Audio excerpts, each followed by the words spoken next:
11ನೇ ಅಧ್ಯಾಯದ ಇಬ್ರಿಯರಿಗೆ ಬರೆದ ಪತ್ರಿಕೆಯಲ್ಲಿ ಒಂದು ಉತ್ತಮವಾದ ಓಟವನ್ನು ಓಡಿದ ವಿಶ್ವಾಸಿಗಳನ್ನು ನಾವು ನೋಡ್ತೇವೆ. 11ನೇ ಅಧ್ಯಾಯದ ಇಬ್ರಿಯರಿಗೆ ಬರೆದ ಪತ್ರಿಕೆಯಲ್ಲಿ ಒಂದು ಉತ್ತಮವಾದ ಓಟವನ್ನು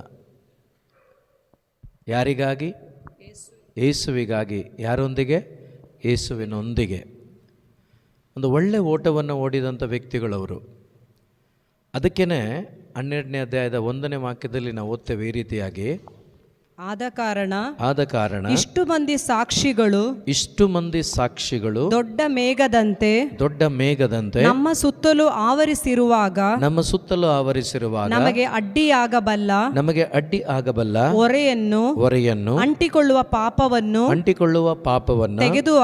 ತೆಗೆದುಹಾಕಿ ನಮಗಾಗಿ ನೇಮಿಸಿರುವ ಓಟದ ಸ್ಪರ್ಧೆಯಲ್ಲಿ ನಾವು ಸ್ಥಿರಚಿತ್ತದಿಂದ ಭಾಗವಹಿಸೋಣ.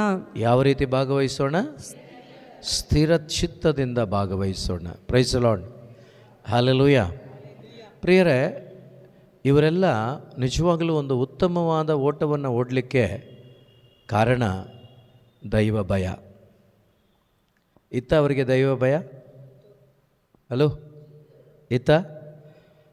ಇತ್ತೀಚೆಗೆ ದೇವರು ತುಂಬ ಪ್ರಕಟಣೆಗಳನ್ನು ನಮ್ಮ ಜೀಸಸ್ ದಿ ಲಿವಿಂಗ್ ಗಾಡ್ ಮಿನಿಸ್ಟ್ರಿಗೆ ಕೊಟ್ಟಿದ್ದಾರೆ.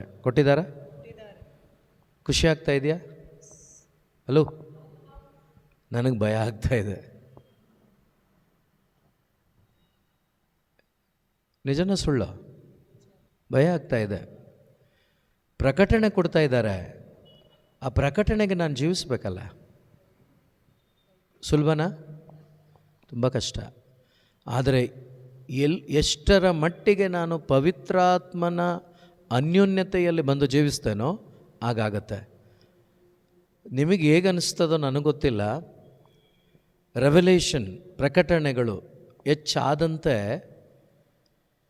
ಅಯ್ಯೋ ಇದಕ್ಕೆ ನಾನು ಬದುಕ್ತಾ ಇಲ್ಲ ಅನ್ನುವ ಭಯ ಸ್ಟಾರ್ಟ್ ಆಗಿದೆ.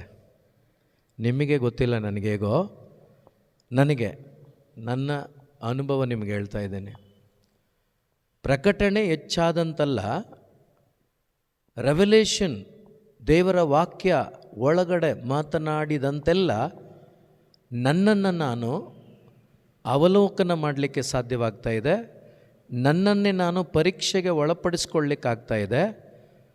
ಆ ಕ್ಷೇತ್ರದಲ್ಲಿ ಅಯ್ಯೋ ನಾನು ಈ ವಾಕ್ಯಕ್ಕೆ ವಿಧೇಯನಾಗಿ ಬದುಕಲಿಲ್ವಲ್ಲ ಅಂಥೇಳಿ ಒಂದು ಭಯ ನನ್ನೊಳಗಡೆ ನನಗಾಗ್ತಾ ಇದೆ. Praise the lord.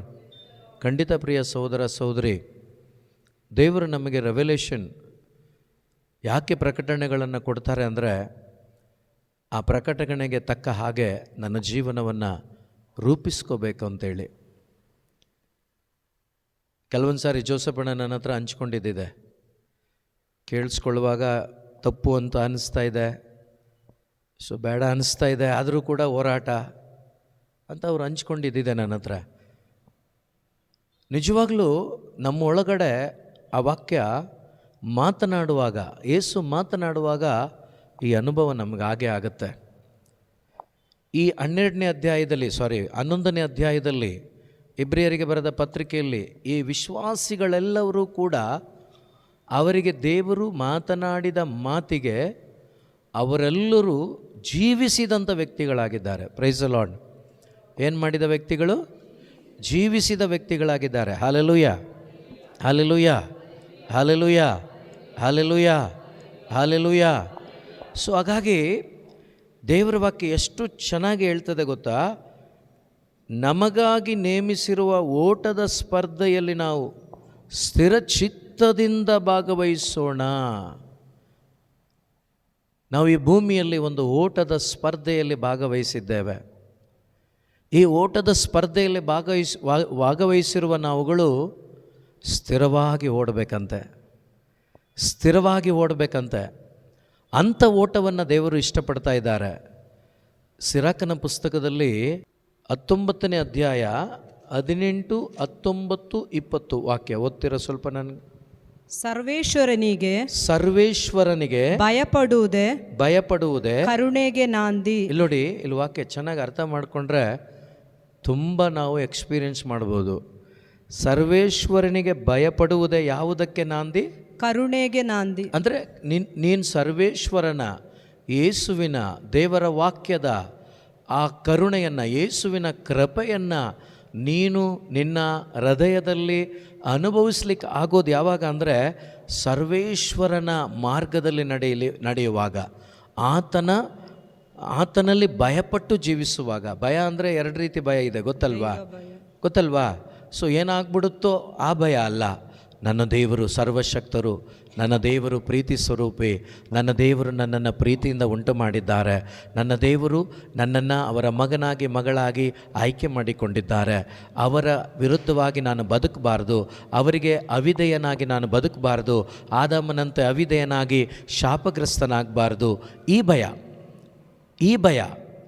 ಈ ಭಯದಲ್ಲಿ ಯಾರು ಜೀವಿಸ್ತಾರೋ ಅವ್ರೇನು ಮಾಡ್ತಾರಂದರೆ ಯೇಸುವಿನ, ದೇವರ ಕರುಣೆಯನ್ನು ಅನುಭವಿಸ್ಲಿಕ್ಕೆ ಅವರಿಗಾಗತ್ತಂತೆ. ದೇವರ ಅಪಾರವಾದ ಕರುಣೆಯನ್ನು ಅವರ ಅಂತರಂಗದಲ್ಲಿ ಅನುಭವಿಸ್ಲಿಕ್ಕಾಗತ್ತಂತೆ. ಮಾತ್ರವಲ್ಲ, ಸುಜ್ಞಾನಿಗೆ ದೊರಕುವುದು ಪ್ರೀತಿ. ಯಾರಿಗೆ ದೊರಕುವುದು ಪ್ರೀತಿ? ಸುಜ್ಞಾನಿಗೆ. ಅಂದರೆ ಸುಜ್ಞಾನ ಅಂದರೆ ಪವಿತ್ರಾತ್ಮರು. ಯಾರು ಯೇಸುವನ್ನು ಪ್ರೀತಿಸಿ ಯೇಸುವಿನ ವಾಕ್ಯದಲ್ಲಿ ಭಯಪಟ್ಟು ಜೀವಿಸ್ತಾರೋ ಅವರಿಗೆ ಏನು ದೊರಕ್ತದಂದರೆ ದೊರಕುವುದು ಪ್ರೀತಿ. ಯಾವ ಪ್ರೀತಿ ಅಂದರೆ ಏನು ಪ್ರೀತಿ ಅಂದರೆ? ಯೇಸು. ಎಲ್ಲೋ ಇದ್ದೀರಾ ನೀವು? ಇಲ್ಲೇ ಇದ್ದೀರಲ್ವಾ? ಸೊ ದಯವಿಟ್ಟು ಅರ್ಥ ಮಾಡ್ಕೊಳ್ಳಿ, ಯಾರು ಭಯಪಟ್ಟು ಜೀವಿಸ್ತಾರೋ, ದೈವ ಭಯದಲ್ಲಿ ಜೀವಿಸ್ತಾರೋ ಅವರಿಗೆ ಏನು ಸಿಗ್ತದಂತಂದರೆ ಪ್ರೀತಿ. ಯೇಸು ಸಿಗ್ತಾರಂತೆ. ಹಲ್ಲೆಲೂಯಾ. ಒಬ್ಬ ಜ್ಞಾನಿ ನಿಜವಾಗ್ಲೂ ಈ ಭೂಮಿಯಲ್ಲಿ ಯಾರನ್ನು ಹುಡುಕ್ತಾನೆ? ಯೇಸುವನ್ನು. ಅವನಿಗೆ ಬೇರೆ ಯಾವುದೂ ಅವಶ್ಯಕತೆ ಇರೋದಿಲ್ಲ.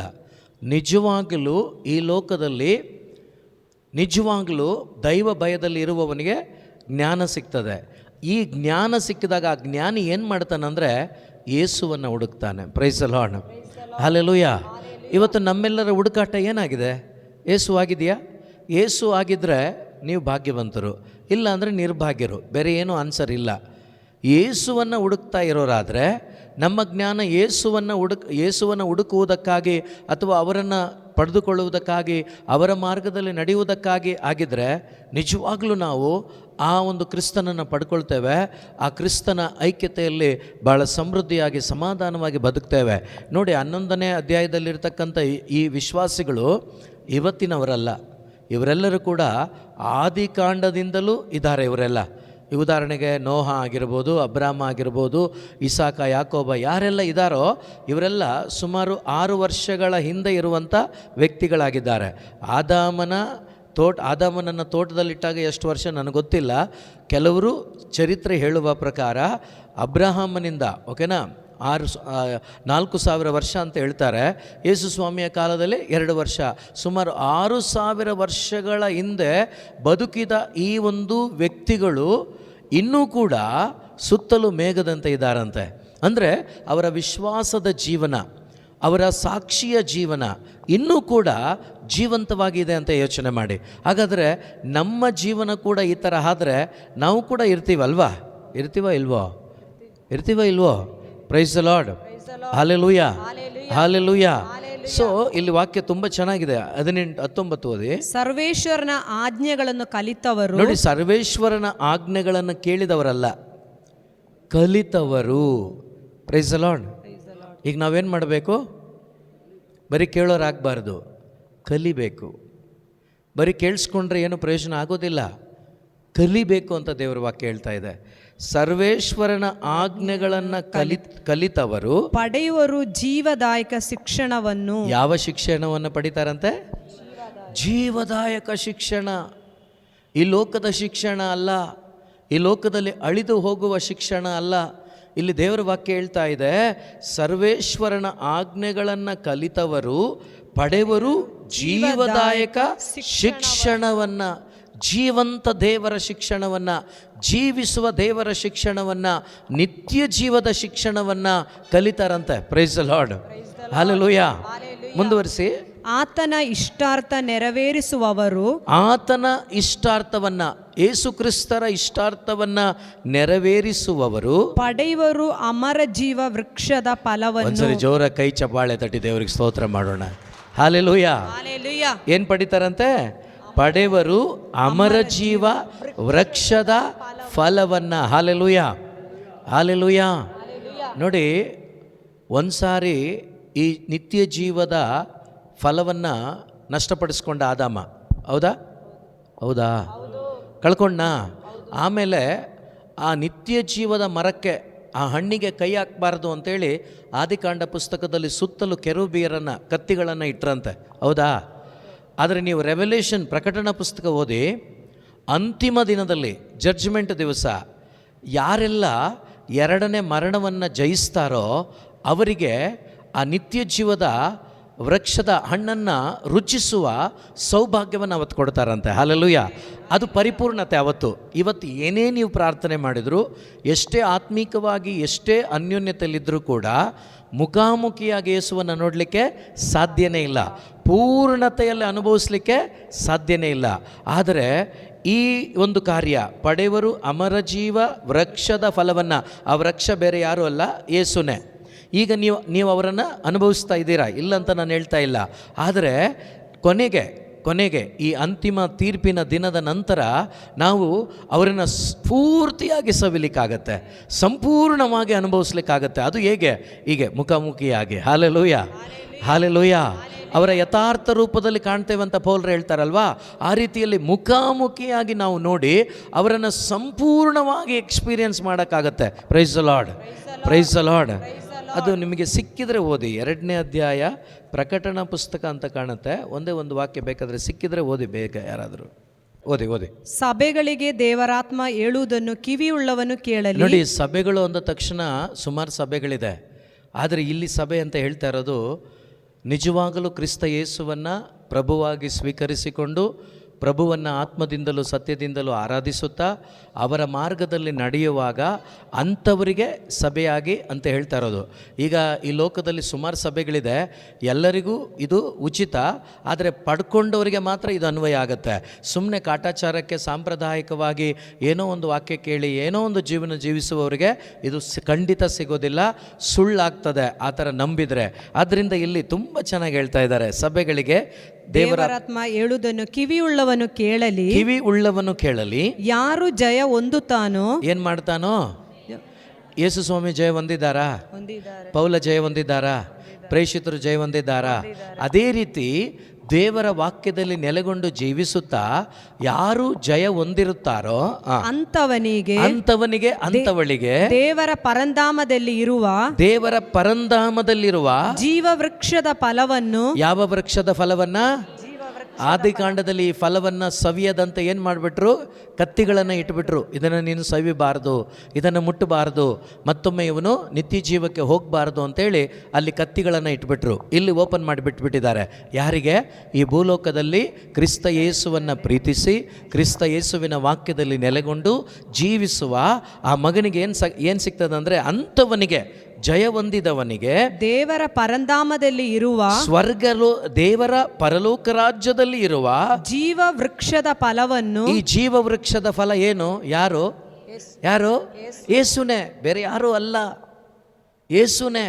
ಈ ಜೀವ ವೃಕ್ಷದ ಫಲವನ್ನ ಸವಿಯುವ ಸೌಭಾಗ್ಯವನ್ನು ನಾನು ಅನುಗ್ರಹಿಸುತ್ತೇನೆ.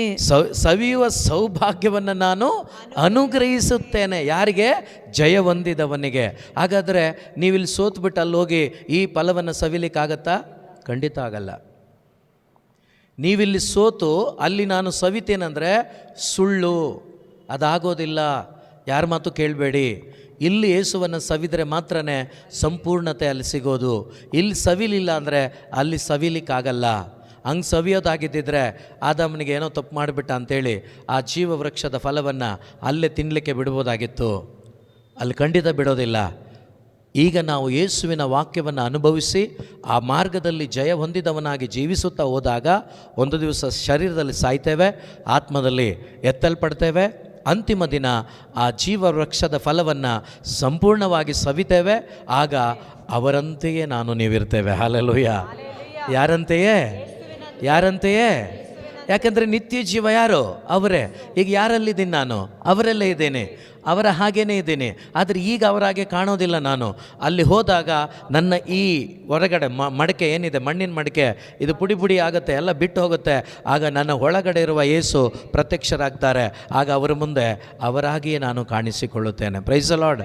ಇಂಥ ಒಂದು ಜೀವನವನ್ನು ಜೀವಿಸಬೇಕಾದರೆ ಈಗ ಬನ್ನಿ ಸಿರಾಕನ ಪುಸ್ತಕಕ್ಕೆ. ಎಲ್ಲ ಜ್ಞಾನವು ಅಡಗಿರುತ್ತದೆ. ನೋಡಿ, ಓಕೆ, ಎಲ್ಲ ಜ್ಞಾನವು ಅಡಗಿರುತ್ತದೆ ಸರ್ವೇಶ್ವರನ ಭಯಭಕ್ತಿಯಲ್ಲಿ. ಭಯಭಕ್ತಿಯಲ್ಲಿ ಏನು ಅಡಗಿರುತ್ತದಂತೆ? ಯಾವ ಜ್ಞಾನ? ದೇವರ ಸಂಪೂರ್ಣವಾದ ಜ್ಞಾನ.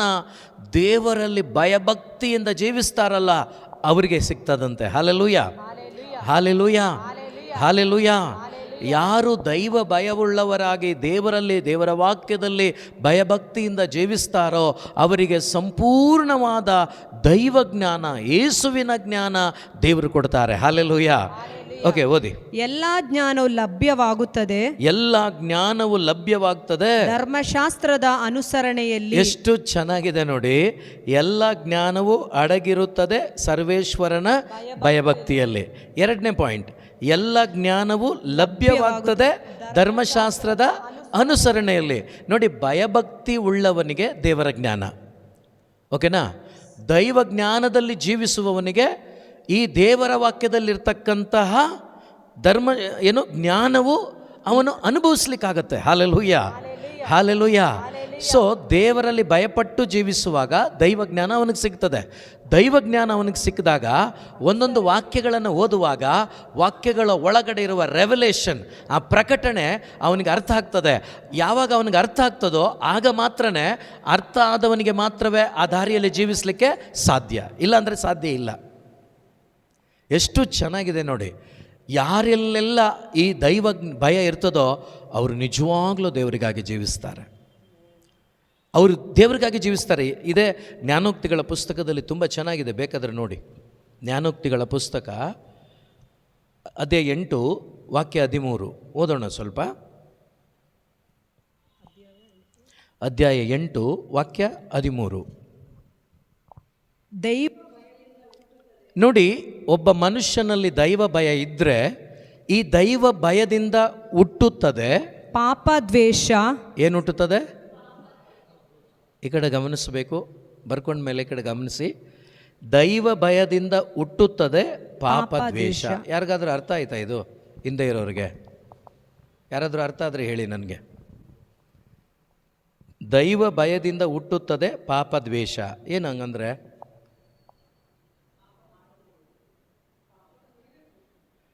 ಪಾಪದ ಮೇಲೆ ನಿಮಗೆ ದ್ವೇಷ ಬರುತ್ತೆ. ಈಗ ಪಾಪದ ಮೇಲೆ ನಿಮಗೆ ದ್ವೇಷ ಬಂದಾಗ ಪಾಪ ಮಾಡೋಕ್ಕಾಗತ್ತಾ? ಆಗಲ್ಲ. ದೈವ ಭಯ ಹಾಗಾದರೆ ಏನು ಮಾಡುತ್ತೆ? ನಿಮಗೆ ಪಾಪವನ್ನು ದ್ವೇಷಿಸುವಂತೆ ಮಾಡುತ್ತೆ. ಈ ರೆವಲ್ಯೂಷನ್ ನಿಮ್ಮ ಒಳಗಡೆ ಬಂದಾಗ, ನಿಮ್ಮಲ್ಲಿ ಸ್ವಾರ್ಥ ಇದ್ದಾಗ ಭಯ ಆಗತ್ತಾ, ಸಂತೋಷ ಆಗತ್ತಾ? ಭಯ ಆಗತ್ತೆ. ಅದೇ ನಾನು ಸ್ಟಾರ್ಟಿಂಗ್ ಹೇಳಿದ್ದು ನಿಮಗೆ. ದೈವ ಭಯ ನಮ್ಮಲ್ಲಿದ್ದಾಗ, ರೆವಲ್ಯೂಷನ್ ನಮಗೆ ಸಿಕ್ಕಿದಾಗ, ಸ್ವಾರ್ಥ ನನ್ನಲ್ಲಿದೆ ಅಂತ ಹೇಳಿದಾಗ ನನ್ನಲ್ಲಿ ಭಯ ಉಂಟಾಗತ್ತೆ. ಅಯ್ಯೋ, ಈ ಸ್ವಾರ್ಥ ನಾನಿನ್ನೂ ಬಿಟ್ಟಿಲ್ವಲ್ಲ, ನಾನು ಎಂಬ ಅಹಂಕಾರವನ್ನು ನಾನಿನ್ನೂ ಬಿಟ್ಟಿಲ್ಲಲ್ಲ, ಕೋಪವನ್ನು ನಾನಿನ್ನೂ ಬಿಟ್ಟಿಲ್ಲಲ್ಲ, ಅದೆಂಗೆ ದೈವ ಭಯ ಇದೆ ಅಂತ ಹೇಳ್ಕೊಳ್ತಾ ಇದ್ದೀನಿ, ಅದೆಂಗೆ ನಾನು ದೇವ್ರ ಜೊತೆ ಇದ್ದೀನಿ ಅಂತ ಹೇಳ್ತಾ ಇದ್ದೀನಿ ಅನ್ನುವ ಆ ಭಯ ನನ್ನಲ್ಲಿ ಸ್ಟಾರ್ಟ್ ಆಗುತ್ತೆ. ಆವಾಗ ಅದನ್ನು ದ್ವೇಷಿಸಿ ಅದನ್ನು ಬಿಡಲಿಕ್ಕೆ ಪ್ರಯತ್ನ ಮಾಡ್ತೀವಿ. ಆಗ ಪ್ರೈಸ್ ದ ಲಾರ್ಡ್. ಇಲ್ಲ ಅಂದರೆ ನಾನು ಕರೆಕ್ಟ್ ಇದ್ದೀನಿ ಅಂತೇಳಿ ಹಂಗೆ ವಂಚನೆಗೆ ಒಳಗಾಗಿ ಒಂದು ದಿವಸ ಸತೆ ಹೋಗ್ಬಿಡ್ತೀವಿ. ಹಾಲೆಲೂಯಾ. ನೋಡಿ, ಯಾರಿಗೆ ದೈವ ಭಯ ಇರ್ತದೋ, ಈ ದೈವ ಭಯ ಇರುವಂಥ ವ್ಯಕ್ತಿ ಪಾಪವನ್ನೇನು ಮಾಡ್ತಾನೆ? ದ್ವೇಷಿಸ್ತಾನೆ. ಇವತ್ತು ದ್ವೇಷ ಮಾಡಲಿಕ್ಕೆ ಆಗ್ತಾ ಇದೆಯಾ? ಯಾರಿಗೂ ಹೇಳ್ಬೇಡಿ, ನಿಮ್ಮನ್ನೇ ನೀವು ಪ್ರಶ್ನೆ ಮಾಡ್ಕೊಳ್ಳಿ ಸಾಕು. ಇವತ್ತು ಪಾಪವನ್ನು ದ್ವೇಷಿಸ್ಲಿಕ್ಕೆ ಆಗ್ತಾ ಇದೆಯಾ? ನೀವು ಆಲೋಚನೆ ಮಾಡಬೇಡಿ. ಪಾಪ ಅಂದರೆ ವ್ಯಭಿಚಾರ, ಕಳ್ಳತನ, ಮೋಸ. ಈ ಪ್ರೇಯರಲ್ಲಿ ಬಂದ ಮೇಲೆ, ದೇವರ ವಾಕ್ಯಕ್ಕೆ ಬಂದ ಮೇಲೆ ಭಾಳ ಜಾಣರಾಗಿ ನಾವು ಬದುಕ್ತೀವಿ. ಏನು ಗೊತ್ತಾ? ನಾನೇನು ಶಾರೀರಿಕವಾಗಿ ಬದುಕ್ತಾ ಇಲ್ಲ ಕೆಟ್ಟದಾಗಿ, ನಾನು ಯಾರ್ದು ದೋಚ್ತಾ ಇಲ್ಲ, ಯಾರಿಗೋ ಮೋಸ ಮಾಡ್ತಾ ಇಲ್ಲ, ಈ ಥರ ಇಂಥದನ್ನು ಮಾತ್ರ ಯೋಚನೆ ಮಾಡ್ತಾ ಇರ್ತೀವಿ. ಆದರೆ ನಮ್ಮ ಜೊತೆಯಲ್ಲಿ ಇರೋರನ್ನೇ ನಾವು ಭಾಳ ಕಂಡಮ್ಮಾಗಿ ನೋಡಿಕೊಂಡು ಅವ್ರ ಮೇಲೆ ಪರದೂಷಣೆ ಮಾಡ್ತಾ ಚಾಡಿ ಹೇಳ್ತಾ ಬದುಕ್ತಾ ಇರ್ತೀವಿ. ಅದು ನಮಗೆ ಪಾಪ ಅನಿಸೋದೇ ಇಲ್ಲ, ಗೊತ್ತೇ ಆಗೋದಿಲ್ಲ. ಹೋಗ್ತಾ ಇರ್ತೀವಿ ಆರಾಮಾಗಿ ಗ್ಲೆನ್ ಬಗ್ಗೆ ಮಾತಾಡ್ತಾ ಇರ್ತೀನಿ ನಾನು, ಗೊತ್ತೇ ಆಗೋದಿಲ್ಲ. ನನ್ನ ಬಗ್ಗೆ ಇನ್ನೊಬ್ರು ಮಾತಾಡ್ತಿರ್ತಾರೆ, ಗೊತ್ತೇ ಆಗೋದಿಲ್ಲ. ಮತ್ತು ಸೇವೆ ಮಾಡ್ತಾನೆ ಇರ್ತೀವಿ. ವಾಕ್ಯ ಹೇಳ್ತಾನೆ ಇರ್ತೀವಿ. ವರ್ಷಿಪ್ ಮಾಡ್ತಾನೆ ಇರ್ತೀವಿ. ಮತ್ತು ಇನ್ನೊಬ್ರು ಯಾರಾದರೂ ವರ್ಷಿಪ್ ಮಾಡಿ ಬಂದರೆ, ಈಗ ಸ್ಟೀಫನ್ ವರ್ಷಿಪ್ ಮಾಡಿ ಬಂದರೆ, ಇವನು ಯಾವನೂ ಸರಿಯಾಗಿ ಮಾಡಿಲ್ಲ ಇವತ್ತು. ಇದೆಲ್ಲ ಏನು?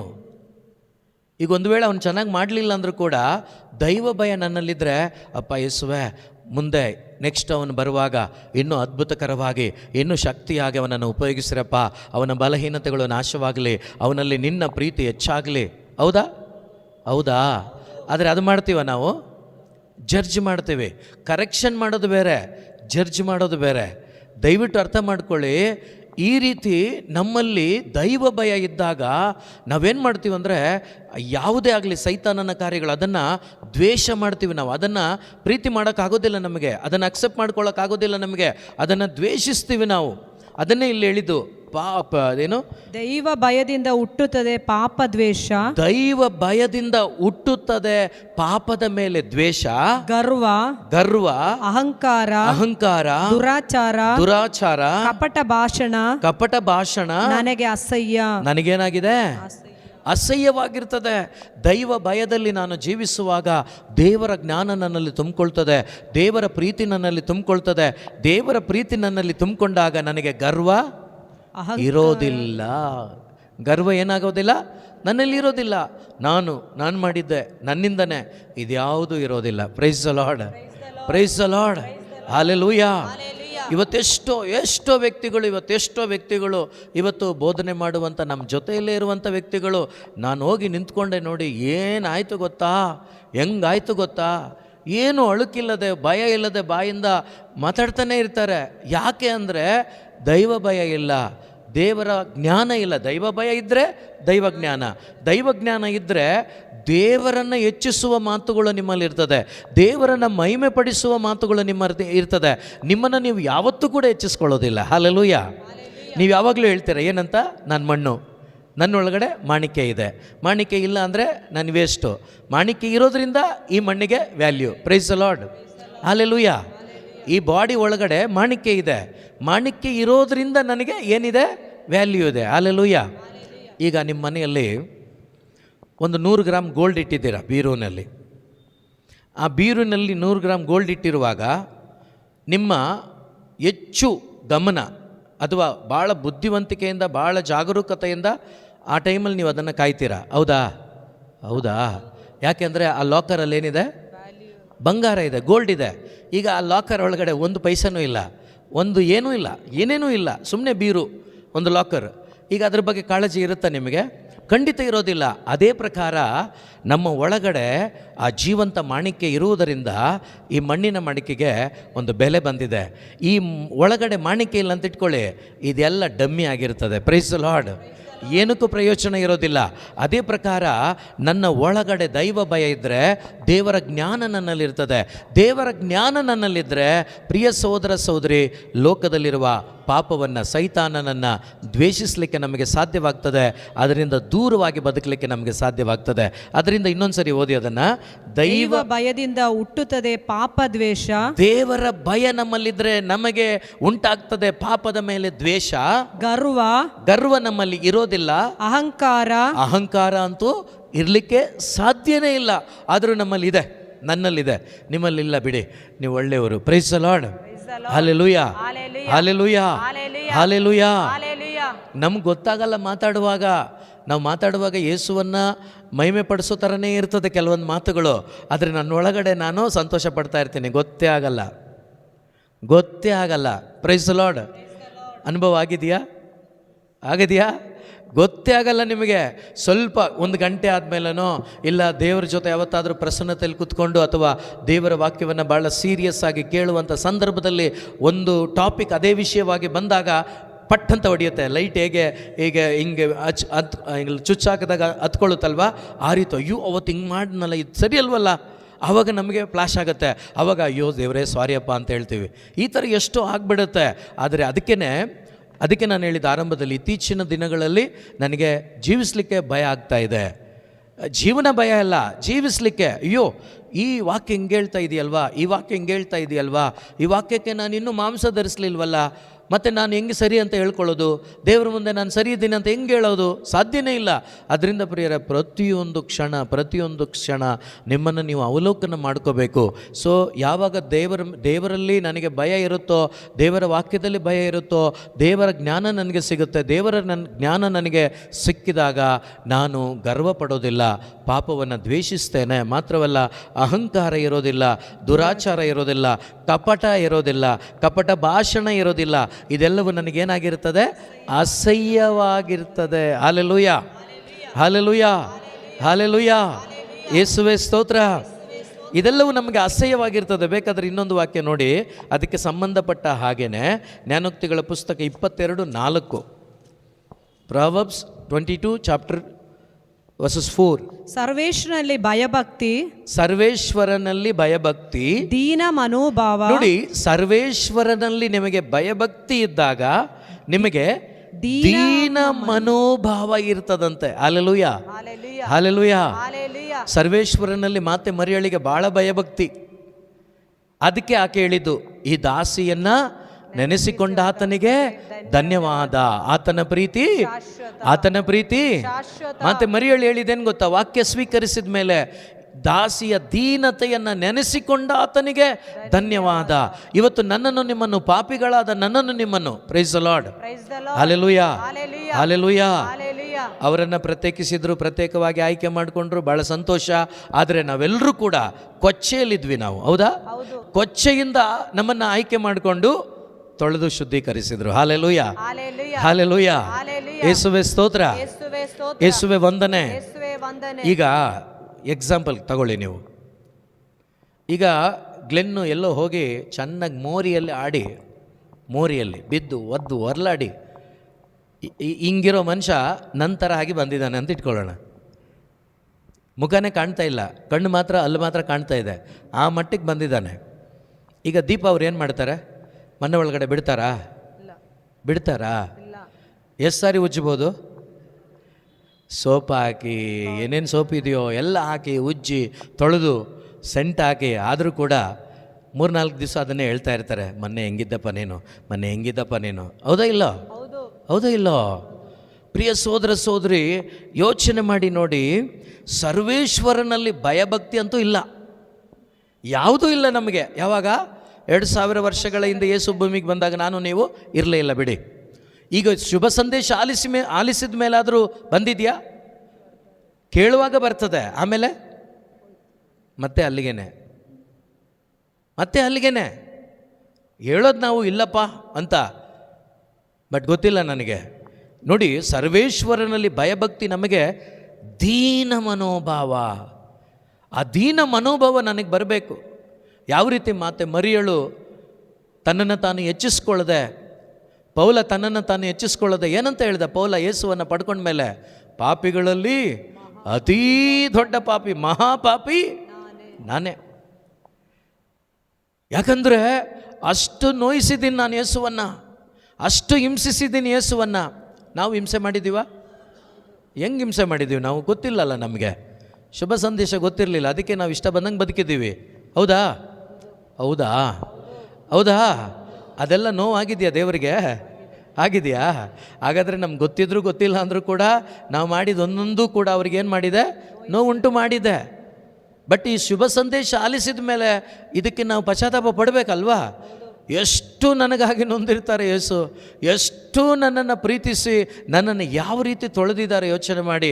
ಈ ರೀತಿ ನಾವು ಯೋಚನೆ ಮಾಡುವಾಗ ದೈವ ಭಯ ನನ್ನ ಒಳಗಡೆ ಸ್ವೀಕಾರವಾಗುತ್ತೆ. ಆ ದೈವ ಭಯ ನನಗೆ ಜ್ಞಾನವಾಗಿ ಪರಿವರ್ತನೆ ಆಗುತ್ತೆ. ಆ ಜ್ಞಾನ ನನ್ನಲ್ಲಿ ಹೆಚ್ಚಾದಾಗ ಏನಾಗುತ್ತೆ ಅಂದರೆ ನನ್ನನ್ನು ನಾನು ತಗ್ಗಿಸಿಕೊಳ್ಳಿಕ್ಕಾಗತ್ತೆ, ದೀನ ಮನೋಭಾವ ನನಗೆ ಸಿಗುತ್ತೆ. Hallelujah, hallelujah, hallelujah, hallelujah. ಈಗ ಉದಾಹರಣೆಗೆ ನಮ್ಮ ಮಿನಿಸ್ಟ್ರಿಯಲ್ಲಿ ಸೂಪರಪ್ಪ ನೀನು ಅಂಥೇಳಿ ಕರ್ಕೊಬಂದು ಹೂಮಾಲೆ ಹಾಕಿ ಒಂದು ಶಾಲು ಹಾಕಿ ಆತನಿಗೆ ಹೊಗಳಿ ಸನ್ಮಾನ ಮಾಡಿಬಿಟ್ರೆ ಒಂದು ವಾರನಾದರೂ ಹಿಂಗೆ ಇರ್ತಾರೆ ಅವರು. ಹೌದಾ? ನಾನು ಮತ್ತೆ ಹೇಳ್ತೀನಿ, ಇಲ್ಲಿಂದ ಏನು ಹೇಳಲ್ಲ, ಒಳಗಡೆ ಇರುತ್ತೆ. Hallelujah, hallelujah. ಬಟ್ ಮಾತೆ ಮರಿಯಳು ಒಳಗಡೆ ಯೇಸು ಒಂದು ಸಂಪೂರ್ಣವಾಗಿ ಮಾಂಸವಾಗಿ ಬಂದಿರೋದು, ಹೌದಾ? ಈಗ ನನ್ನಲ್ಲಿ ಬರೋದು ಹೇಗೆ? ಯೇಸು ವಾಕ್ಯವಾಗಿ ಆತ್ಮಸ್ವರೂಪನಾಗಿ. ಆದರೆ ಯೇಸು ಮಾತೆಯಲ್ಲಿ ಬಂದಿದ್ದು ಮಾಂಸವಾಗಿಯೇ. ಹಲ್ಲೆಲೂಯಾ. ಅಷ್ಟು ಅವರ ಅನುಭವಕ್ಕೆ ಬಂದರೂ ಕೂಡ ಆಕೆಯ ದೀನತೆ, ತಗ್ಗಿಸಿಕೊಳ್ಳುವಿಕೆ ಎಷ್ಟಿತ್ತು ಅಂದರೆ ಅದಕ್ಕೆ ದೇವರು ಅವರನ್ನು ಉನ್ನತ ಸ್ಥಾನಕ್ಕೆ ಏರಿಸಿದರು. ಅದೇ ಅವಕಾಶ ನಿಮಗೂ ಎಲ್ರಿಗೂ ಇದೆ. ಹಲ್ಲೆಲೂಯಾ. ಯಾರಿಗಿದೆ? ನಿಮ್ಮೆಲ್ರಿಗೂ ಇದೆ. ಹಲ್ಲೆಲೂಯಾ. ಯಾಕೆಂದರೆ ಅವತ್ತು ಮಾಂಸವಾಗಿ ಅವರು ಸ್ವೀಕಾರ ಮಾಡಿದರು. ಇವತ್ತು ನೀವು ಕೂಡ ಅವರನ್ನು ವಾಕ್ಯವಾಗಿ ಆತ್ಮಸ್ವರೂಪನಾಗಿ ರೊಟ್ಟಿಯ ರೂಪದಲ್ಲಿ ಸ್ವೀಕಾರ ಮಾಡ್ತಾ ಇದ್ದೀರಲ್ವಾ? ಮಾಡ್ತಾ ಇದ್ದೀರಾ? ನಾವೇನು ಮಾಡ್ತಾಯಿದ್ದೀವಿ ಅಂದರೆ, ಆಕೆ ಯೇಸುವನ್ನು ಪಡ್ಕೊಂಡು ಅದನ್ನೇ ಧ್ಯಾನಿಸ್ತಾ ಇದ್ಲಂತೆ. ನಾವು ಯೇಸುವನ್ನು ಪಡ್ಕೊಂಡು ಏನು ಮಾಡ್ತೀವಿ? ವಾಪಸ್ ಹೋಗ್ಬಿಡ್ತೀವಿ ಮನೆಗೆ. ಅದಕ್ಕೆ ನಮಗೆ ಆ ರೀತಿ ಅನುಭವಿಸ್ಲಿಕ್ಕೆ ಆಗ್ತಾ ಇಲ್ಲ. ಆಕೆಯಂತೆ ಪಡೆದುಕೊಂಡ ಆಕೆ ಅದನ್ನು ಧ್ಯಾನಿಸ್ತಾ ಇದ್ಲಂತೆ. ಅದೇ ಪ್ರಕಾರ ಒಂದೊಂದು ವಾಕ್ಯಗಳಿಗೆ ಏನು ಸಿಗ್ತಾ ಇದೆ ನಮಗೆ ವೆಬ್ಎಕ್ಸಲ್ಲಿ ಪ್ರತಿದಿನ ಜೀಸಸ್ ಲಿವಿಂಗ್ ಔಟ್ ಮಿನಿಸ್ಟ್ರಿಯಲ್ಲಿ ಏನು ಸಿಗ್ತಾ ಇದೆ, ಇದೆಲ್ಲ ಒಂದೊಂದು ವಾಕ್ಯನ ನೀವು ಒಂದಿನಕ್ಕೆ ಎವ್ರಿ ಡೇ ಒಂದೊಂದು ವರ್ಡ್ ಆಫ್ ಗಾಡ್ ನೀವೇನಾದರೂ ಅದನ್ನು ಧ್ಯಾನ ಮಾಡ್ತಾ ಇದ್ದಿದ್ರೆ, ನಾನು ಹೇಳ್ತೀನಿ, ಈ 12ನೇ ಅಧ್ಯಾಯದಲ್ಲಿ ದೇವರು ನಿಮ್ಮನ್ನು ಆಗಲೇ ಸೇರಿಸ್ಬಿಡ್ತಾಯಿದ್ರು. Praise the Lord. ಇಬ್ರಿಯರಿಗೆ ಬರೆದ ಪತ್ರಿಕೆ ಇದೆಯಲ್ವ, ಸುತ್ತಲೂ ಮೇಘ ಸೇರಿಸ್ಬಿಡ್ತಾಯಿದ್ರು. ಇಲ್ಲ, ಸೇರಿಸಲ್ಲ, ಯಾಕಂದರೆ ಜೀವಂತವಾಗಿದ್ದೀರಲ್ಲ. Okay, praise the Lord. ಆದರೂ ಹೇಳ್ತೀನಿ, ಸೇರಿಸ್ತಾಯಿದ್ರು. Hallelujah, hallelujah. ಯಾಕೆಂದರೆ ಕೊರಿಂಥದವರಿಗೆ ಬರೆದ ಪತ್ರಿಕೆಯಲ್ಲಿ ಇದೆ ಅಲ್ವಾ, ನೀವೇನಾಗಿ ಕರೆಯಲ್ಪಟ್ಟಿದ್ದೀರಿ? ಪುನೀತರಾಗಿ. ಏನಾಗಿ? ಸೇಂಟ್ಸ್ ಆಗಿ, ಪುನೀತರಾಗಿ ಕರೆಯಲ್ಪಟ್ಟಿದ್ದೀರಾ. ಆದ್ದರಿಂದ ಗ್ಯಾರಂಟಿ ಇದೆ ನಮಗೆ. ಹಲ್ಲೆಲೂಯಾ. ಓಕೆ, ಸರ್ವೇಶ್ವರನಲ್ಲಿ ಭಯಭಕ್ತಿ ನಮಗಿದ್ರೆ ದೀನ ಮನೋಭಾವ ಇವು ನೀಡುವ ಫಲ ಸಂಪತ್ತು. ಇದು ನೀಡುವ ಫಲ ಏನಾಗಿದೆ? ಸಂಪತ್ತಾಗಿದೆ. ಹಲ್ಲೆಲೂಯಾ. ಸಂಪತ್ತು ಏನು? ಸಂಪತ್ತು ನೋಡಿ, ಕೇಳಿಸ್ಕೊಳ್ಳಿ. ಸರ್ವೇಶ್ವರನಲ್ಲಿ ಭಯಭಕ್ತಿ, ದೀನ ಮನೋಭಾವ ಇವೆರಡು ಇದ್ದರೆ ಇವು ನೀಡುವ ಫಲ ಸಂಪತ್ತು. ಇವು ನೀಡುವ ಫಲ ಏನಾಗಿದೆ? ಏನಾ ಸಂಪತ್ತು? ಈಗ ತಿಂಗಳೆಲ್ಲ ದುಡಿದ್ರೆ ಸ್ಯಾಲ್ರಿ ಸಿಗ್ತದೆ, ಅದು ನಿಮ್ಮ ಸಂಪತ್ತು, ಹೌದಾ? ದುಡಿದ ದುಡಿಮೆ ಫಲ, ಹೌದಾ? ಈಗ ಸರ್ವೇಶ್ವರನಲ್ಲಿ ಭಯಭಕ್ತಿ, ದೀನ ಮನೋಭಾವ ಇದು ಫಲಗಳು. ಇದನ್ನು ನೀವು ಅನುಭವಿಸಿದರೆ, ಪಡ್ಕೊಂಡ್ರೆ, ಇದರಲ್ಲಿ ನೀವು ಜೀವಿಸಿದರೆ ಇವು ನೀಡುವ ಫಲ ಸಂಪತ್ತು ಅಂತ ಇದೆ. ನಿಮ್ಮ ಜೀವನದಲ್ಲಿ ಸರ್ವೇಶ್ವರನಲ್ಲಿ ಭಯಭಕ್ತಿಯಿಂದ ನೀವು ಜೀವಿಸುವಾಗ ಜ್ಞಾನ ಸಿಗ್ತದೆ. ಈ ಜ್ಞಾನದಲ್ಲಿ ನೀವು ಜೀವಿಸುವಾಗ, ವಾಕ್ಯದಲ್ಲಿ ಜೀವಿಸುವಾಗ ನಿಮಗೆ ಸಿಗುವ ಸಂಪತ್ತೇನು? ಏನು ಸಂಪತ್ತೇನು? ಯೇಸು ಅಲ್ವಾ? ಪರಿಶುದ್ಧಾತ್ಮರಲ್ವಾ? Hallelujah, hallelujah, hallelujah, hallelujah. ಯಾರು ಸಿಗ್ತಾರೆ? ಯಾರು? ಇನ್ನು ಯೇಸುಗಿಂತ ಸಂಪತ್ತು ಈ ಲೋಕದಲ್ಲಿ ಯಾವುದಾದ್ರೂ ಇದೆಯಾ? ನಾನು ನಿಜವಾಗ್ಲೂ ಹೇಳ್ತೇನೆ, ಯೇಸು ಎಂಬ ಸಂಪತ್ತನ್ನು ನಾನು ಸ್ವೀಕಾರ ಮಾಡಿಕೊಂಡು ಅವರೊಂದಿಗೆ ಜೀವಿಸುವಾಗ ಖಂಡಿತವಾಗಲೂ ನನಗೆ ಇನ್ನೊಂದು ಆಸೆ ಇದೆ ಬ್ರದರ್, ಇನ್ನೊಂದು ಆಸೆ ಇದೆ ಸಿಸ್ಟರ್, ಹೇಳೋಕ್ಕಾಗಲ್ಲ ನಮಗೆ. ಯಾಕಂದರೆ ಸಂತೃಪ್ತಿ ಕೊಡೋರು ಒಳಗಡೆ ಇದ್ದಾರೆ, ಸಂತೃಪ್ತಿ ಕೊಟ್ಬಿಟ್ಟಿದ್ದಾರೆ. ಈ ಸಂತೃಪ್ತಿ ಪಡ್ಕೊಂಡ ಮೇಲೂ ಕೂಡ, ಸಂಪತ್ತನ್ನು ಪಡ್ಕೊಂಡ ಮೇಲೂ ಕೂಡ ಇನ್ನೊಂದು ಇದೆ ಅಂತ ಹೇಳ್ತೀವ ನಾವು? ಇಲ್ಲ. Praise the Lord. ಇನ್ನೊಂದು ಆಸೆ ಇದೆ ಅಂತ ಹೇಳೋಕ್ಕಾಗತ್ತಾ ನಮಗೆ? ಇಲ್ಲ. ದೇವ್ರ ಚಿತ್ತ ಏನಿದೆ ಅದು ಮಾಡಲಿಯಪ್ಪ, ನಾನು ಹೋಗ್ತಾ ಇರ್ತೀನಿ ಅಂತ ಹೋಗ್ತಾ ಇರ್ತೀವಿ. Praise the lord. Hallelujah. So ಅದರಿಂದ ಪ್ರಿಯ ಸಹೋದರ ಸಹೋದರಿ, ಸರ್ವೇಶ್ವರನಲ್ಲಿ ಭಯಭಕ್ತಿ, ದೀನ ಮನೋಭಾವ ಇವು ನೀಡುವ ಫಲ ಸಂಪತ್ತು. ಎರಡನೇದಾಗಿ ಸನ್ಮಾನ, ಆಯಸ್ಸು. ಯಾರಿಂದ ಸನ್ಮಾನ? ಯಾರಿಂದ? ಆಯಸ್ಸು ಯಾರಿಂದ? Hallelujah, hallelujah. ಯೇಸುವೆ ಸ್ತೋತ್ರ, ಯೇಸುವೆ ವಂದನೆ, ಯೇಸುವೆ ಆರಾಧನೆ. ಆದ್ದರಿಂದ ಪ್ರೀತಿಯ ಸಹೋದರ ಸಹೋದರಿ, ಸಿರಾಕನ ಪುಸ್ತಕ ಮತ್ತೊಮ್ಮೆ ಮನೆಗೆ ಹೋಗಿ ಓದಿ. ಈಗಲ್ಲ, 19ನೇ ಅಧ್ಯಾಯ 18, 19, 20 ವಾಕ್ಯ, 3 ವಾಕ್ಯ ತುಂಬ ಚೆನ್ನಾಗಿದೆ. ಅದನ್ನು ಮನೇಲಿ ಹೋಗಿ ಓದ್ಕೊಳ್ಳಿ. ಈ ರೀತಿ ನೀವು ಧ್ಯಾನ ಮಾಡುವಾಗ, ಈ ರೀತಿ ಜೀವನ ಮಾಡುವಾಗ, ಕೊರಿಂಥಿಯರಿಗೆ ಬರೆದ ಮೊದಲನೇ ಪತ್ರಿಕೆ 3ನೇ ಅಧ್ಯಾಯ ಒಂದು ಸ್ವಲ್ಪ ತೆಗಿರಿ, 1-2 ವಾಕ್ಯ ಹೇಳ್ಬಿಡ್ತೀನಿ. Price the lord. ಕೊರಿಂಥಿಯರಿಗೆ ಬರೆದ ಮೊದಲನೇ ಪತ್ರಿಕೆ 3ನೇ ಅಧ್ಯಾಯ ವಾಕ್ಯ 10ನೇ ವಾಕ್ಯದಿಂದ, ದೇವರು ನನಗಿತ್ತ ವರದಾನಗಳಿಗೆ ಅನುಸಾರವಾಗಿ ನಾನು ಚತುರ ಶಿಲ್ಪಿಯಂತೆ ಅಸ್ತಿವಾರ ಹಾಕಿದೆ. ಇನ್ನೊಬ್ಬನು ಅದರ ಮೇಲೆ ಕಟ್ಟುತ್ತಿದ್ದಾನೆ, ಇನ್ನೊಬ್ಬನು ಅದರ ಮೇಲೆ ಕಟ್ಟುತ್ತಿದ್ದಾನೆ. ಆದರೆ ಕಟ್ಟುವ ಪ್ರತಿಯೊಬ್ಬನು ತಾನು ಹೇಗೆ ಕಟ್ಟುತ್ತಿದ್ದಾನೆ ಎಂಬುದರ ಬಗ್ಗೆ ಎಚ್ಚರದಿಂದಿರಲಿ. ಏನ್ ಮಾಡ್ಲಿ? ಈಗ ನೀವು ವಾಕ್ಯವನ್ನು ಕೇಳ್ತಾ ಇದ್ದೀರಾ, ಧ್ಯಾನಕೂಟಗಳಲ್ಲಿ ಭಾಗವಹಿಸ್ತಾ ಇದ್ದೀರಾ, ಬಹಳ ಸಂತೋಷ. ಆದರೆ ನಿಮ್ಮ ಆಧ್ಯಾತ್ಮಿಕ ಮನೆಯನ್ನು ಹೇಗೆ ಕಟ್ತಾ ಇದ್ದೀರಿ ಎಂಬ ಎಚ್ಚರಿಕೆ ನಿಮಗೆ ಇರಲಿ. ಎಚ್ಚರಿಕೆ ಇಲ್ಲದೆ ಕಟ್ಟಬೇಡಿ, ಹೇಗೇಗೋ ಕಟ್ಟಬೇಡಿ. ಈಗ ಕಟ್ಟುವವನು ಹೇಗೆ ಕಟ್ಟುತ್ತಿದ್ದಾನೆ ಎಂಬುದರ ಬಗ್ಗೆ ಎಚ್ಚರದಿಂದ ಇರಲಿ ಅಂತ ನಮಗೆ ಪೌಲರು ಹೇಳ್ತಾ ಇದ್ದಾರೆ ಸ್ಟ್ರಾಂಗ್ ಆಗಿ. ಅಂದರೆ ಅರ್ಥ ಅಲ್ಲಿ ಮಿಸ್ ಆಗಲಿಕ್ಕೆ ಸಾಧ್ಯತೆಗಳು ಇದೆ, ತಪ್ಪಿ ಹೋಗುವ ಸಾಧ್ಯತೆಗಳು ಇದೆ. ದಯವಿಟ್ಟು ಅದರಿಂದ ನೀವು ವಾಕ್ಯ ಕೇಳೋದು ಎಷ್ಟು ಮುಖ್ಯನೋ ಅದನ್ನು ಅನುಭವಿಸೋದು ಅಷ್ಟೇ ಮುಖ್ಯ. ಅದೇ ರೀತಿ ನಿಮ್ಮ ಆಧ್ಯಾತ್ಮಿಕ ಮನೆಯನ್ನು ನಿಜವಾದ ಜ್ಞಾನದಿಂದ ಕಟ್ಟೋದು ಕೂಡ ಅಷ್ಟೇ ಮುಖ್ಯ. Praise the lord, hallelujah. ಅಡಿಪಾಯ ಚೆನ್ನಾಗಿದೆ ಅಂತ ಹೇಳ್ಬಿಟ್ಟು ನೀವು ಅಡಿಪಾಯದ ಮೇಲೆ ನಿಮಗಿಷ್ಟ ಬಂದ ಇಟ್ಟಿಗೆ, ನಿಮಗಿಷ್ಟ ಬಂದದನ್ನು ಇಟ್ಟು ಕಟ್ಟಿದರೆ ಸರಿಯಾಗತ್ತಾ? ಸರಿಯಾಗೋದಿಲ್ಲ. ಅಡಿಪಾಯ ಚೆನ್ನಾಗಿದೆ, ಪರವಾಗಿಲ್ಲ. ಇಲ್ಲಿ ಸ್ವಲ್ಪ ವೀಕ್ ಆಗಿದ್ರೂ ಇಲ್ಲಿ ಸ್ವಲ್ಪ ಏನೋ ಬೇರೆ ಬೇರೆ ಇಟ್ಟು ಏನೋ ಸರಿಯಾದ ಇಟ್ಟಿಗೆ, ಸರಿಯಾದ ಮರಳು, ಸರಿಯಾದ ಸಿಮೆಂಟು, ಪ್ರೊಪೋಷನ್ ಚೆನ್ನಾಗಿಲ್ಲ ಅಂದರೂ ಪರವಾಗಿಲ್ಲ. ಆ ರೀತಿ ಯೋಚನೆ ಮಾಡೋಕ್ಕಾಗಲ್ಲ. ಅಡಿಪಾಯ ಚೆನ್ನಾಗಿದ್ರು ಅದ್ರ ಮೇಲೆ ಇರುವಂಥ ಆ ವಸ್ತುಗಳು ಏನು ಹಾಕ್ತೀವೋ ಅದು ಕೂಡ ಸ್ಟ್ರಾಂಗ್ ಆಗಿರಬೇಕು. ಸೊ ಅದಕ್ಕೇ ಪೌಲ ಹೇಳ್ತಾ ಇದ್ದಾನೆ, ಕಟ್ಟುವವನು ಸರಿಯಾದ ತಿಳುವಳಿಕೆಯಿಂದ ಕಟ್ಟಲಿ. ಆಮೇಲೆ ಈಗಾಗಲೇ ಅಸ್ತಿವಾರ ಹಾಕಲಾಗಿದೆ. ಯೇಸು ಕ್ರಿಸ್ತರೇ ಆ ಅಸ್ತಿವಾರ. ನಿಮ್ಮ ಎಲ್ಲರ ಆಧ್ಯಾತ್ಮಿಕ ಅಸ್ತಿವಾರ ಯಾರಾಗಿದ್ದಾರೆ? ಒಂದ್ಸರಿ ಕೈ ಮೇಲೆ ಮಾಡಿ ಹೇಳೋಣ, ನನ್ನ ಆಧ್ಯಾತ್ಮಿಕ ಜೀವನದ ಅಸ್ತಿವಾರ ಯೇಸುವಾಗಿದ್ದಾರೆ. ಯೇಸು ಆದರೂ ಕೂಡ ಕಟ್ಟುವವನು ಹೇಗೆ ಕಟ್ಟಬೇಕಂತೆ? ಎಚ್ಚರಿಕೆಯಿಂದ ಕಟ್ಟಬೇಕಂತೆ. Hallelujah, hallelujah, hallelujah, hallelujah.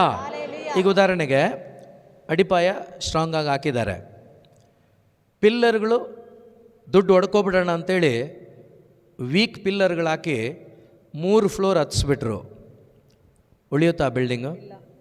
ಹಿಂಗೆ ಬರುತ್ತೆ, ಹಿಂಗೆ ಒಂದು ದಿವಸ. ಅಡಿಗಟ್ಟು ಚೆನ್ನಾಗಿದೆ, ಆದರೆ ಪಿಲ್ಲರ್ಗಳು ಸರಿ ಇಲ್ಲ. ಅದು ವೆಯ್ಟ್ ತಾಳಲಾರದು ಏನು ಮಾಡುತ್ತೆ, ಬಂಡೆ ಕೆಳಗಡೆ ಹೋಗಲ್ಲ. ಅದು ಸ್ಟ್ರಾಂಗ್ ಇದೆ, ಬಂಡೆ ಕೂಡ ಕೆಳಗಡೆ ಅಡಿಪಾಯ ಸ್ಟ್ರಾಂಗ್, ಅದ್ರ ಮೇಲೆ ವೀಕಾಗಿ ಹಾಕ್ಬಿಟ್ಟಿದ್ದೀರಾ ನೀವು, ಇಷ್ಟ ಬಂದಂಗೆ ಕಟ್ಬಿಟ್ಟಿದ್ದೀರಾ. ಅದೇನಾಗುತ್ತೆ, ಒಳಗಡೆ ಹೋಗೋಕ್ಕಾಗಲ್ಲ, ಯಾಕಂದರೆ ಬಂಡೆ ಸ್ಟ್ರಾಂಗ್ ಆಗಿದೆ. ಈ ಮಧ್ಯೆ ಇದೆಯಲ್ವಾ, ಇದೇನಾಗುತ್ತೆ, ವೆಯ್ಟ್ ತಾಳಕ್ಕಾಗ್ದಲೆ. ಈಗ ಉದಾಹರಣೆಗೆ ಗ್ಲೆನ್ ಮೇಲೆ ಒಂದು 80 kg ನಾನು ತಲೆ ಮೇಲೆ ಇಡ್ತೀನಿ.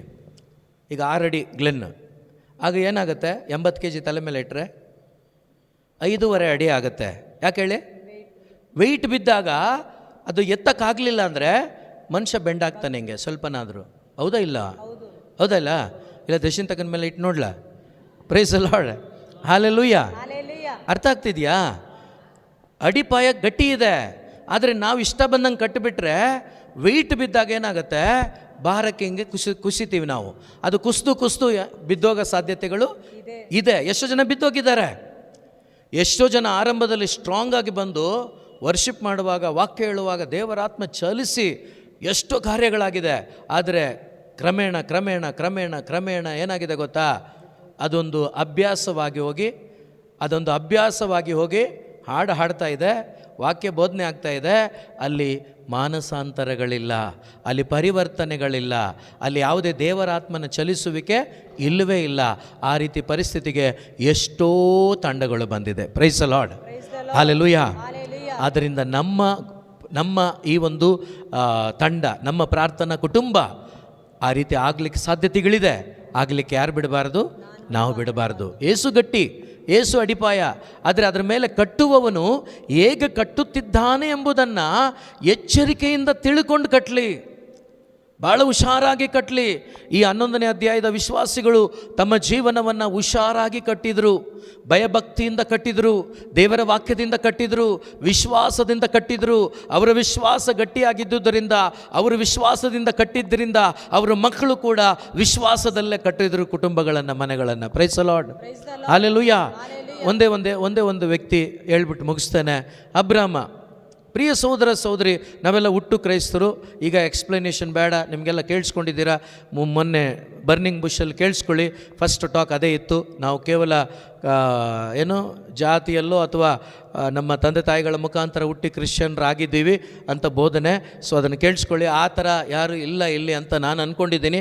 ಆ ಥರ ಇರೋದು ಬೇಡ. ನಾವು ಇಲ್ಲಿ ಅಬ್ರಹಾಮ ಅನ್ಯನಾಗಿದ್ದರೂ ಕೂಡ ಅವನು ವಿಶ್ವಾಸ ಇಟ್ಟಿದ್ದು ದೇವರ ವಾಕ್ಯದಲ್ಲಿ. Price the lord. ಅವನ ಭಯಭಕ್ತಿಯಿಂದ ಜೀವಿಸಿದ ಯಾರಲ್ಲಿ? ಸರ್ವೇಶ್ವರ ಸ್ವಾಮಿಯಲ್ಲಿ. ಅವನ ಭಯಭಕ್ತಿ ಮತ್ತು ದೇವರ ವಾಕ್ಯ ಅವನನ್ನು ವಿಶ್ವಾಸದಲ್ಲಿ ಏನು ಮಾಡ್ತು? ಸ್ಟ್ರಾಂಗ್ಗೊಳಿಸ್ತು, ಬಲಪಡಿಸ್ತು.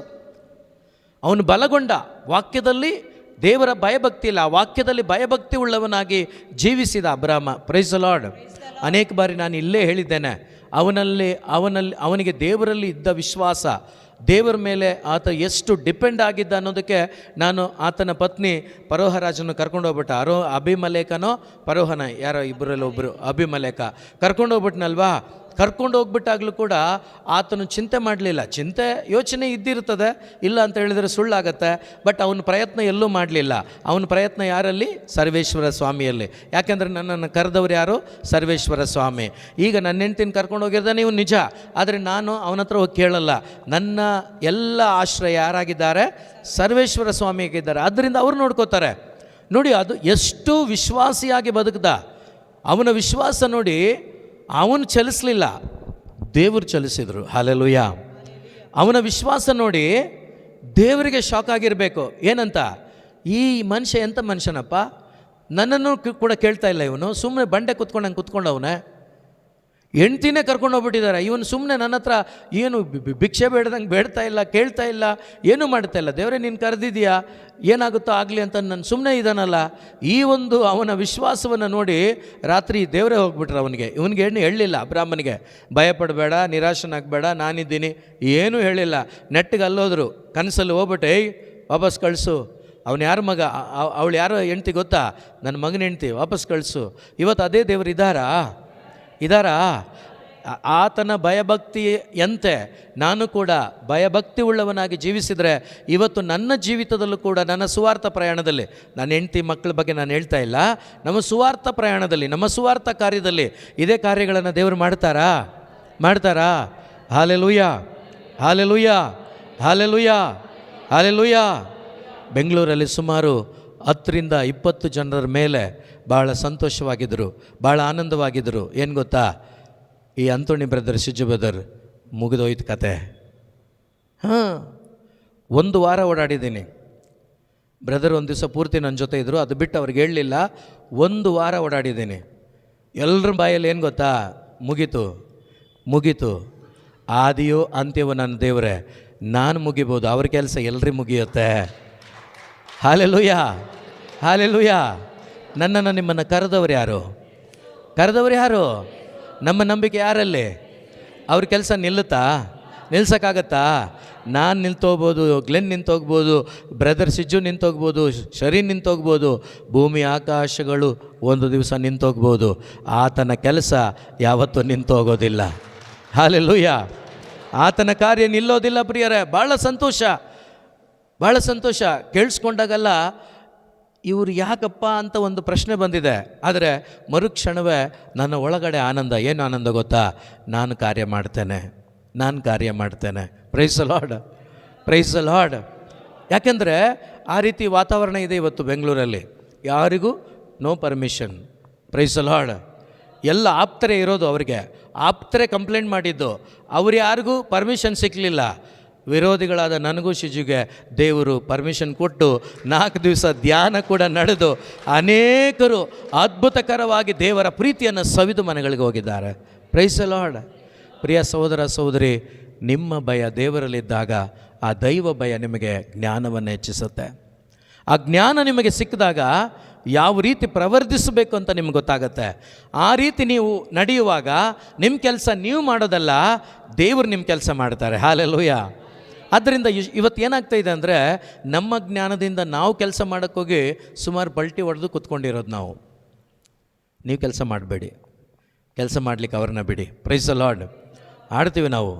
ಯುದ್ಧ ನನ್ನದಲ್ಲ, ಯುದ್ಧ ಯೆಹೋವನದ್ದೇ. ಯುದ್ಧ ಯಾರ್ದು? ಯುದ್ಧ ನನ್ನದಲ್ಲ, ಯುದ್ಧ ಯಾರದಾಗಿದೆ? ಯೆಹೋವನದ್ದಾಗಿದೆ. Hallelujah, hallelujah, hallelujah. ಅಂಥ ದೇವರು ನಮ್ಮೊಂದಿಗಿರುವಾಗ, ಆ ದೇವರ ವಾಕ್ಯದಲ್ಲಿ ಭಯಪಟ್ಟು ನಾವು ಜೀವಿಸುವಾಗ, ಪ್ರಿಯ ಸಹೋದರ ಸಹೋದರಿ, ಆ ಭಯ ನಮ್ಮಲ್ಲಿ ಅವರ ಜ್ಞಾನವನ್ನು ಹೆಚ್ಚಿಸುತ್ತೆ. ಅವರ ಜ್ಞಾನ ಹೆಚ್ಚಾದಾಗ ಅವರ ವಾಕ್ಯದ ರೆವೆಲೇಷನ್ ನನಗೆ ಸಿಗುತ್ತೆ. ಯಾವಾಗ ರೆವೆಲೇಷನ್ ಸಿಗುತ್ತೋ ನನ್ನ ಆಧ್ಯಾತ್ಮಿಕ ಜೀವನ ಮುಂದುವರಿತಾನೆ ಇರ್ತದೆ. ಗುಡ್ಡಗಳು ಕದಲಿದರು, ಬೆಟ್ಟಗಳು ಅಗಲಿದರು. ಈ ಹಾಡಿನ ಸಾಲುಗಳು ಎಷ್ಟು ಎಂಜಾಯ್ ಮಾಡ್ಬೋದು ಅಂದರೆ ಅಷ್ಟು ನೋಡಿ. ಆ ಕೊನೆಯ ಒಂದು ಚರಣ ಮಾತ್ರ ಹೇಳ್ತೇನೆ. ಅಂಜಬೇಡ ನಿನಗಾಗದು ಅವಮಾನವು, ನಾಚಬೇಡ ನಿನಗಾಗದು ಆಶಭಂಗವು, ನಿರ್ಮಿಸುವೆ ನಿನ್ನ ವಜ್ರ ವೈಡೂರ್ಯಗಳಿಂ, ಅಡಿಪಾಯ ಹಾಕ್ವೆ ನಿನಗೆ ನೀಲಮಣಿಗಳಿಂ. ಪ್ರಿಯರೇ, ಅಂಜಬೇಡ ನಿನಗಾಗದ ಅವಮಾನ. ಯಾಕಂದರೆ ನಿನ್ನ ಅವಮಾನ ದೇವರಿಗೆ ಅವಮಾನ ಅಲ್ವಾ? ಆದ್ದರಿಂದ ನಿನ್ನನ್ನು ಅವಮಾನ ಪಡಲಿಕ್ಕೆ ಬಿಡೋದಿಲ್ಲ. ಯಾವಾಗ? ನೀನು ನಿಜವಾಗ್ಲೂ ಅವ್ರ ಜೊತೆ ಇರುವಾಗ, ಅವರನ್ನೇ ಡಿಪೆಂಡ್ ಆಗಿ ಬದುಕುವಾಗ ದೇವರು ನಿಮ್ಮನ್ನು ನಡೆಸ್ತಾರೆ. ಆದ್ದರಿಂದ ಪ್ರಿಯ ಸಹೋದರ ಸಹೋದರಿ, ದೈವ ಜ್ಞಾನ ನಿಮಗೆ ಬೇಕು ಅಂದರೆ ದೈವ ಭಯ ಇರಲಿ. ದೈವ ಭಯ ಇದ್ದಾಗ ದೈವ ಜ್ಞಾನದಲ್ಲಿ ನೀವಿದ್ದಾಗ ಒಂದೊಂದು ವಾಕ್ಯಗಳ ರೆವೆಲೇಷನ್ ಸಿಗ್ತದೆ. ಮಾತ್ರವಲ್ಲ, ಆ ಕ್ರಿಸ್ತನ ಬಂಡೆಯ ಮೇಲೆ ನೀವು ಒಂದು ಸುಭದ್ರವಾದ ಮನೆಯನ್ನು, ಆಧ್ಯಾತ್ಮಿಕ ಮನೆಯನ್ನು ಕಟ್ಕೊಳ್ಳಿಕ್ಕೆ ಸಾಧ್ಯವಾಗ್ತದೆ. ಆ ಮನೆಯಲ್ಲಿರುವ ನೀವು ಯಾವತ್ತೂ ಕೂಡ ಸುಭದ್ರವಾಗಿರ್ತೀರ, ಸುರಕ್ಷಿತವಾಗಿರ್ತೀರ. ಯಾಕೆಂದರೆ ಆ ಮನೆ ಯೇಸುವೆ ಆಗಿದ್ದಾರೆ, ಆ ಬೋಟ್ ಯೇಸುವೆ ಆಗಿದ್ದಾರೆ. ಆ ಬೋಟ್ ಒಳಗಡೆ ನಾನು ನೀವು ಪ್ರಯಾಣ ಮಾಡೋಣ.